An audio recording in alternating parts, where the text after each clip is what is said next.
This is the brand new second-gen Skoda Kodiaq, which compared to the last one is more spacious, more techy, higher quality, and it's very, very efficient. So there's a plug-in hybrid version now, and the battery is bigger than original Nissan Leafs. So you pretty much wouldn't even need to look at the fuel tank. And there's something very unusual about it. Come and have a look at this. But before we do, just a reminder that if you're interested in leasing a brand new Skoda, make sure you head over to autotrader.co.uk. The link's in the description. See these? Yes, Kodiaq is a new car that hasn't moved everything onto a massive screen. They're three little knobs with a purpose. They have a screen on them, because why move the knobs onto the screen when you can move the screen onto the knobs? I love it.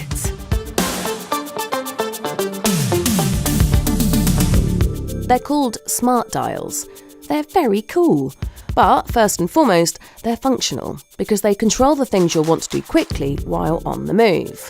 Just press to scroll between functions and then turn the dial to adjust. And yeah, okay, I get that that's not that exciting, but if you've spent any time wading around a massive screen, trying to find the control for the most basic of function, you'll understand that that is a game changer.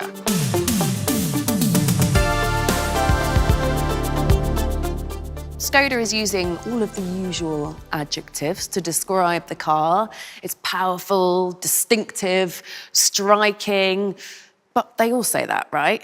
So this is why I think it's a clever piece of redesign. Now, this is the 5-seater version. The 7-seater will look exactly the same, so that they've done a very good job of hiding the bulkiness of what is essentially a very bulky SUV, particularly with their use of pillars, with these black gloss pillars here and the contrasting pillar here. It sort of somehow manages to make the side seem shallower. It's 61 millimeters longer than its predecessor, but it looks lower to me. It's certainly less top-heavy than it was before. And I rather like how they've fattened out these wheel arches. Makes it all look a bit meaner. But you're going to want to go for the biggest wheel options. These are 20s, and they look pretty piddly on it. So imagine how small the standard 17s are going to look. Two things to talk about at the front. Firstly, there are way more creases in the bonnet. There are more creases here than on the grass at Lord's.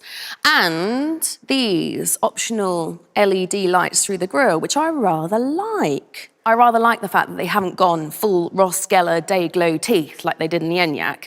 It's all subtler and more classy. Not sure about the colour, but I like the shape. That same sense of subtlety continues around the back, because what's notable here is what's not here. Now, most of the modern cars have that long, wide light strip that spans the width of the car. Now, this might look like it illuminates, but it actually doesn't. And at night, apparently, it makes the car look wider and more classic, according to Skoda. As for the boot, that is absolutely humongous. So it's 75 litres bigger than the previous generation, 910 litres in the 5-seat version. It's also gone up by 70 litres in the 7-seater, giving 340 litres even with the back row of seats up. That's on par with a family hatchback like the Ford Focus. But it's not just the volume of air in the boot, it's how thoughtful it all is. There are bag hooks, an adjustable twin floor, removable compartments, handles to drop the rear seats, and a tow bar release button. This is a seriously accommodating big hole. And if you think that is just low-key clever, the cabin is even better. There is plenty of space here, loads of leg room, a good amount of headroom, even with my massive forehead, good-sized door bins, window shade, useful seat pockets, 2 USB ports, heated seats, plus cup holders. I'd go so far as to say it's superb. You know, because it's massive in here. Like the Skoda Superb? No? And the cleverness continues up here. So you'll notice that this is a real step up from the previous Kodiaq. It all feels a lot cleaner, a lot more modern, and there are some really nice touches, like this LED light strip that spans the width of the car, just gives it a bit more quality. There actually isn't an awful lot that I don't like about this, other than the colour. And to go back to the beginning, it all feels very functional in here. So a 13-inch infotainment display as standard, a 10-inch digital display, again, as standard, and then for the first time ever in a Skoda, an optional heads-up display. They've moved the gear selector onto the steering column to free up space in the centre console, where you get this massive configurable space.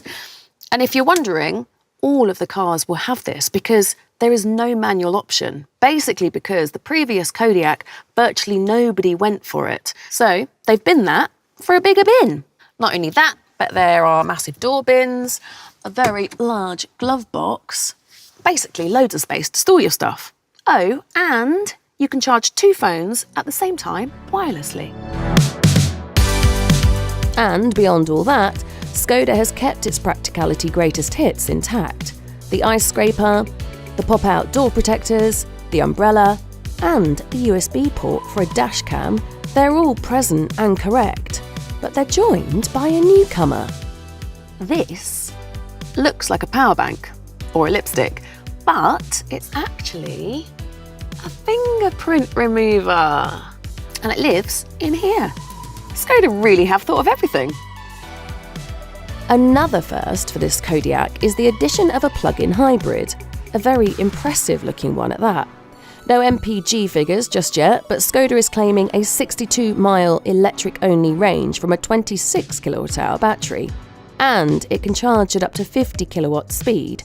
Most PHEVs can't do rapid charging. That makes this a plug-in hybrid that you could feasibly use as an electric car full-time. Elsewhere, it's pretty standard stuff. 2 diesels and 2 petrol engines, with power from 150 horsepower up to 204 horsepower. The most powerful ones coming with a 4-wheel drive. Mild hybrid technology features in the 150 horsepower 1.5 petrol version too, to improve fuel efficiency a bit. Another first for Skoda.